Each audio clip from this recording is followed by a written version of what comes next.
if there's one thing you wish more people understood about the intersection of climate change and workers and worker rights, what would that be if there's just one thing?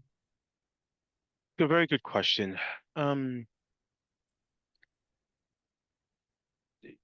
I wish people understand how interconnected it is, right? And it's a challenging question because like where do you start? You know, what do you pick? And so we covered a lot today about working the elements, right? And that is and now very well documented issue around how climate change is impacting people's ability to work in the element, right? It's just gotten much hotter for longer in the year, which is impacting people's livelihood or people's ability to work safely in the elements, particularly in the heat.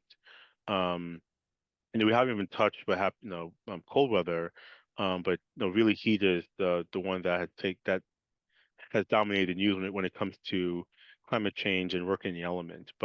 Um, but look, when you think of energy costs, right, and how much more energy we have to use to keep places of business um, cooler, right, in the summertime, particularly if you're not dealing with a building that is, climate friendly or hasn't been updated or improved or things like that, and it's even working indoors, has becoming a problem, particularly in warehouses where if you have a hard time keeping the warehouse cool, and even people indoors are being subject to um, heat conditions, right? And so I think energy is a big player in this because we all want to work in climate controlled environments, and that's becoming harder because energy is costing more because we're using more of it because we have to keep places cool.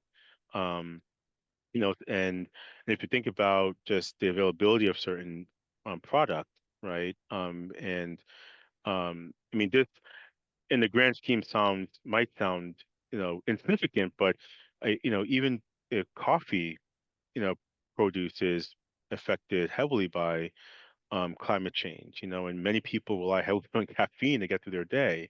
Just imagine when people are not as able to get access to caffeine because the global um, um, produce is dwindling because of extreme heat.